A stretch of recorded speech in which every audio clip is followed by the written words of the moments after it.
فاعوذ باللہ من الشیطان الرجیم بسم اللہ الرحمن الرحیم یا ایہا الذین آمنوا لا تلہکم اموالکم و اولادکم عن ذکر اللہ صدق اللہ العظیم۔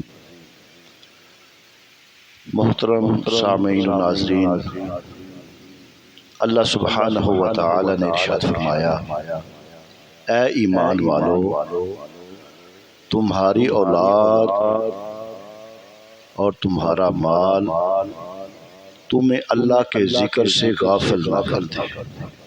لا تلہکم اموالکم و اولادکم، تمہارا مال اور تمہاری اولاد عن ذکر اللہ، اللہ کے ذکر سے غافل نہ کر دے۔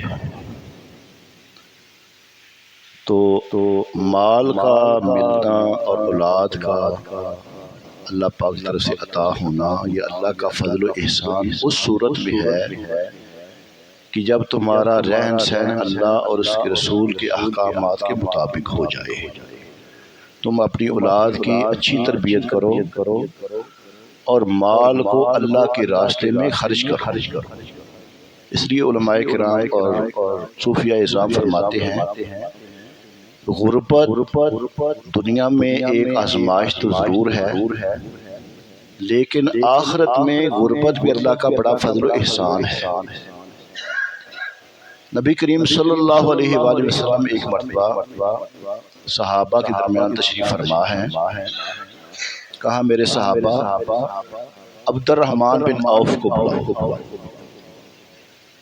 بلایا گیا۔ عبد الرحمن بن عوف جب تشریف لائے، نبی کریم صلی اللہ علیہ وسلم عبد الرحمن کو سینے سے لگا کر نہ اس طرح جس طرح بڑی دیر کے بچھڑے ہوئے ہیں، اس طرح ملے، اپنے پاس بٹھایا، کہا عبد الرحمن آج رات میں نے خواب دیکھا ہے، اور خواب میں یہ دیکھا ہے کہ میرے سارے غلام جنت میں چلے گئے، لیکن عبد الرحمن تو مجھے نظر نہیں آ رہا تھا، میں تجھے تیرا انتظار کرتا رہا، تجھے دیکھتا رہا، کافی دیر کے بعد عبد الرحمن تو مجھے جب نظر آیا تو تیرا سارا جسم پسینے سے شرابور تھا، پرا گندہ حال، اور تیرا سارا جسم پسینے میں ڈوبا ہوا تھا۔ کافی دیر کے بعد تو آیا۔ عبد الرحمن بڑے پریشان ہو گئے، کیا یا رسول اللہ یا حبیب اللہ، یہ ایسے کیسے ہو گیا، کیوں لیٹ ہو گیا؟ نبی کریم صلی اللہ علیہ وسلم نے فرمایا عبد الرحمن تیرے پاس مال زیادہ ہے، تو اپنے مال کا حساب دیتا رہا، اس لیے تو سب سے زیادہ لیٹ ہو گیا۔ عبد الرحمن کہتے ہیں اس کے بعد میں ہر جو کام کرتا نبی پاک صلی اللہ علیہ وسلم سے پوچھ کر کرتا، یا رسول اللہ یہ میں کام کرنے لگا، کیا یہ میں کام کر لوں؟ اور پھر میں آپ صلی اللہ علیہ وسلم سے پوچھ کر، یا رسول اللہ اتنا مال میں اللہ کے راستے میں خرچ کر دوں؟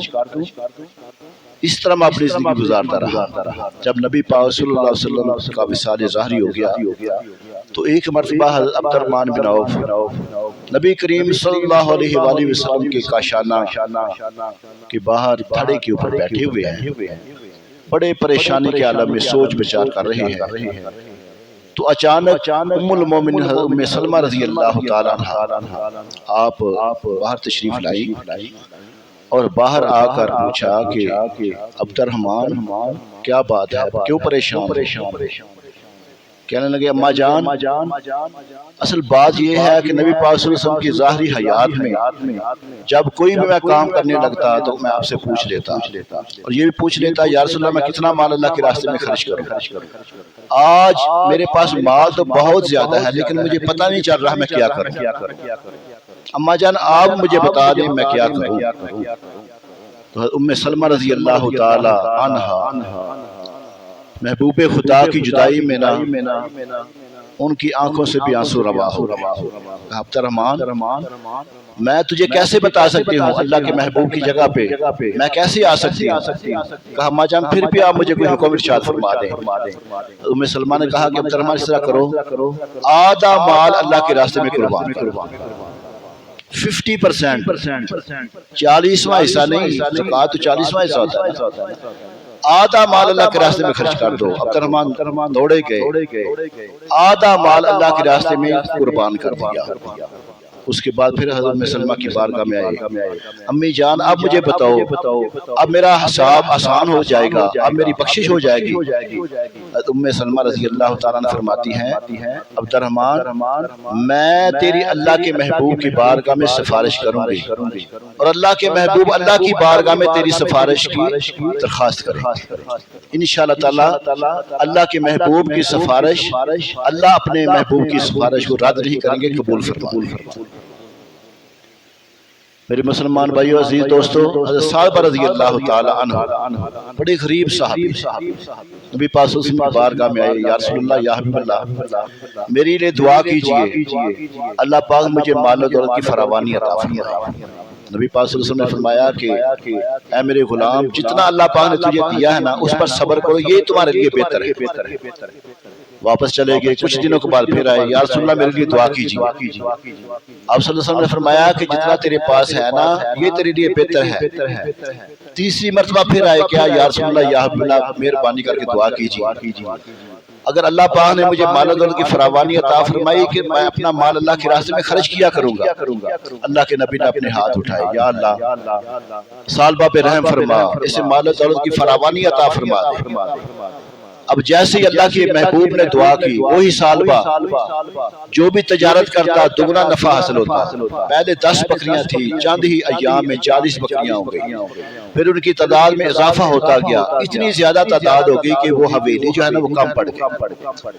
اب وہی سالبہ جو ہر وقت نبی پاک صلی اللہ علیہ وسلم کی بارگاہ میں رہتے تھے، اب وہ کام کاج میں اتنے مصروف ہو گئے کہ ظہر اور عصر کی نماز چلی۔ اب ادھر ہی وہ کبھی پڑھ لیتے، کبھی آ جاتے، کبھی نہ آتے۔ پھر وہ اتنا زیادہ مصروف ہو گئے، پھر وہ جنگل و بیابان میں اپنا مال، وہ بھیڑ بکریاں لے کر چلے گئے، مال کا اتنا بڑا ریوڑ ہو گیا۔ پھر وہ جمعہ کی نماز پڑھنے کے لیے آتے۔ جب زکوٰۃ کا حکم اللہ پاک کی طرف سے آیا نا، تو اللہ کے حبیب نے حضرت ابو ہریرہ رضی اللہ تعالیٰ عنہ آپ کی ڈیوٹی لگائی تھی زکوٰۃ کا مال جمع کرنے کے لیے۔ تو جب وہ اللہ کے محبوب کا پیغام لے کر اسی سالبہ کے پاس پہنچے نہ، جا کر بتایا کہ مال کا 40واں حصہ اللہ کے راستے میں قربان کرو۔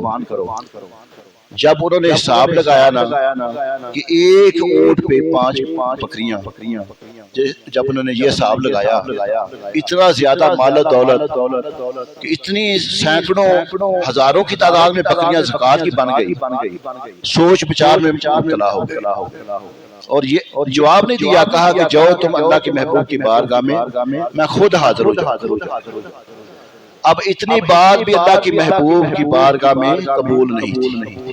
جب ابو ہریرہ واپس آئے نا، تو اللہ کے محبوب نے سب سے پہلے یہ سوال کیا کہ سالبہ کا بتاؤ، انہوں نے کیا کہا ہے؟ یا رسول اللہ، اس نے یہ کہا ہے کافی دیر سوچ پرچار کے بعد کہ میں خود حاضر ہو جاؤں گا۔ اللہ کے حبیب نے فرمایا سالبہ ہلاک ہو گیا، سالبہ برباد ہو گیا۔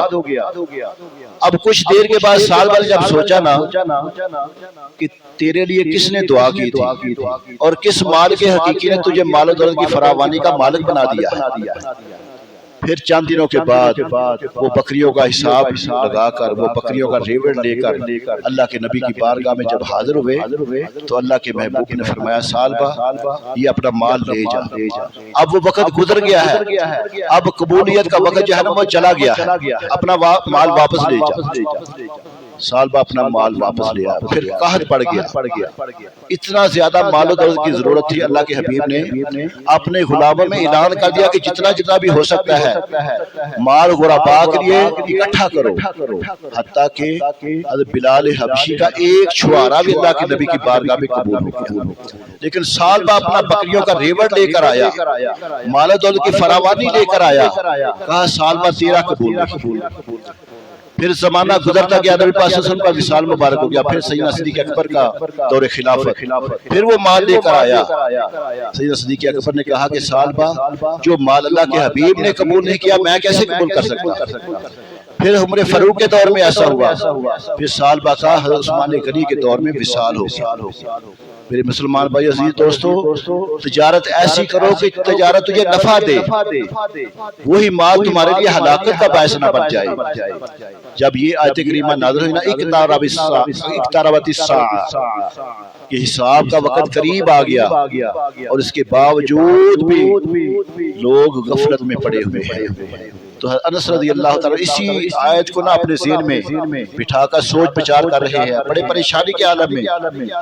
اب جا رہے ہیں تو راستے میں ایک صحابی نا جھونپڑی بنا رہے تھے۔ کیا بنا رہے تھے؟ جھونپڑی، محل نہیں بنا رہے تھے۔ تو جب ان کے پاس سے گزرے نا تو انہوں نے پوچھا، انس آج بڑے پریشان ہو، کیا وجہ ہے؟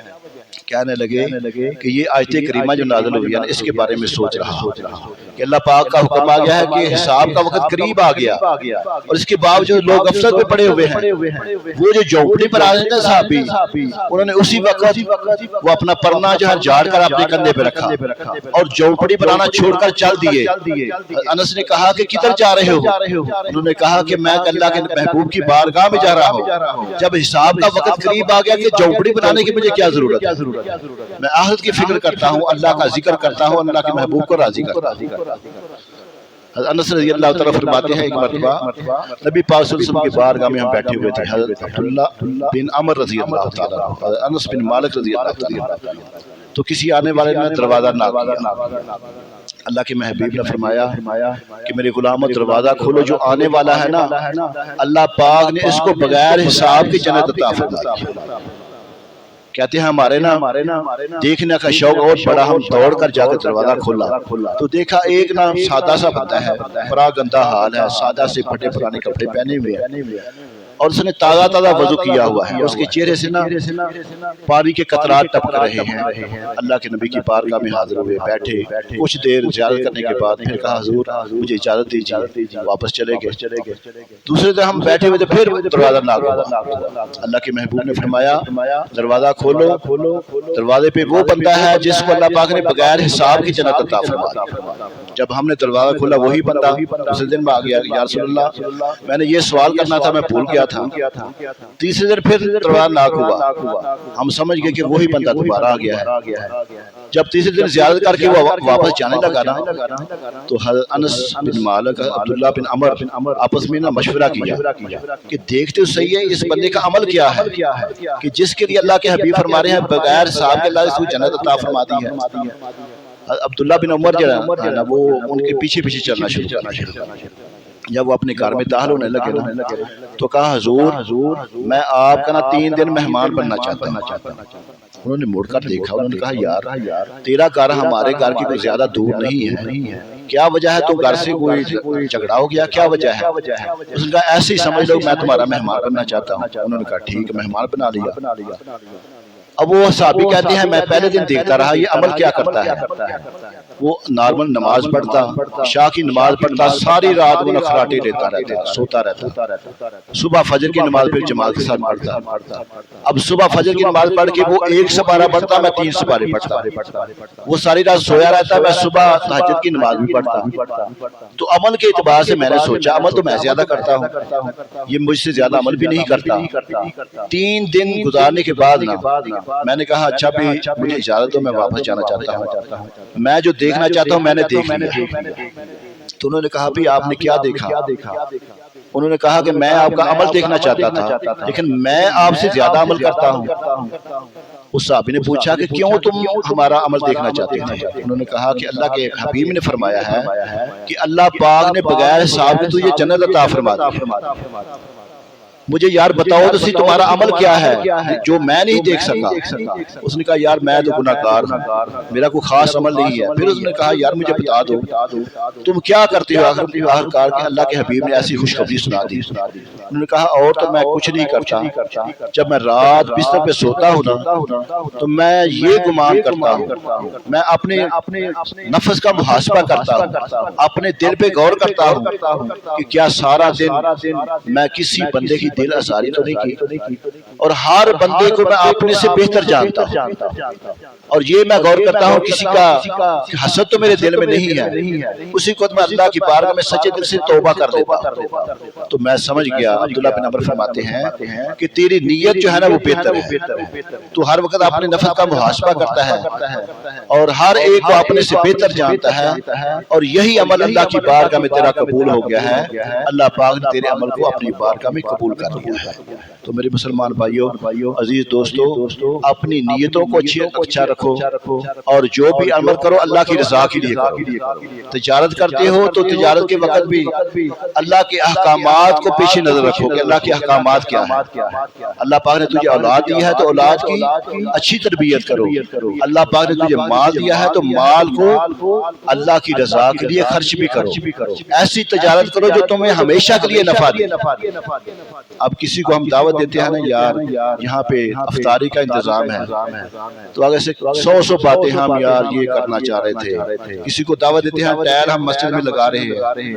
میرے مسلمان بھائی، عزیز دوستو، ہمارے سامنے کتنے دوست ان کو مہلت نہیں ملتی، بس ہم کہتے ہیں یار ابھی وہ ٹھیک ٹھاک تھا، ابھی وہ اللہ کی بارگاہ میں چلا گیا، تو یہ مہلت نہیں ملتی۔ جتنا اللہ پاک نے ہمیں زندگی عطا فرمائے کوشش کر لو، اللہ تعالی ہمیں نیک اعمال کرنے کی توفیق عطا فرمائے۔ الصلاۃ والسلام علیکہ یا